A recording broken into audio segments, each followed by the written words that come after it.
Ticket. എങ്ങോട്ടാ? ഓ വെറുതെ. വെറുതെ കാശെടുക്കണോ? എങ്ങോട്ടാ ടിക്കറ്റ്? ഈ ബസ് എങ്ങോട്ടേക്കാ? നരിപ്പറ്റയ്ക്ക്. അയ്യോ, അതിന് തൊട്ടുമുമ്പുള്ള സ്ഥലം ഏതാ? ആനക്കുഴി. എടുക്കട്ടെ? വേണ്ട വേണ്ട, അതിലും വേഗം നരിപ്പറ്റയാ. ഓ,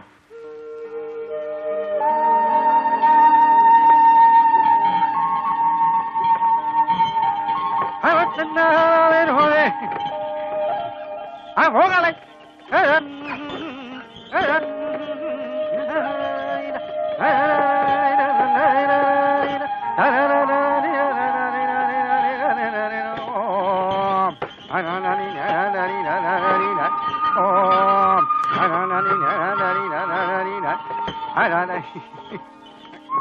കേട്ടോട്ടന്നെ ഈ കാലം അടിക്ക് ഓരോ വാക്ക്മാൻ ഫിറ്റ് ചെയ്യണം, ഇല്ലാതെ ഇനി സ്പീഡ് വരില്ല. നിക്കാമുരിയായി വേട്ടെ കാളന്മാരോട് പറഞ്ഞതാ, അല്ലാതെ മര്യാദ പറഞ്ഞ ഇവറ്റകൾ കേൾക്കൂലെന്നേ. ആഹാ, എന്തൊരഴക്, എന്തൊരു കുളിർമ. ആ ഉവ്വ ഉവ്വ, ഏതോ സോപ്പിന്റെ പരസ്യല്ലേ, ടിവിയിൽ ഞാനും കേൾക്കണതാ. എന്താ പേരെന്ന് പറഞ്ഞത്? റെക്സോണയോ ലെക്സോ അങ്ങനെ ഏതാണ്ടാ. അതല്ല നമ്മുടെ പേര്. ആ സുപ്പൻ, സുപ്രനെന്നും വിളിക്കും.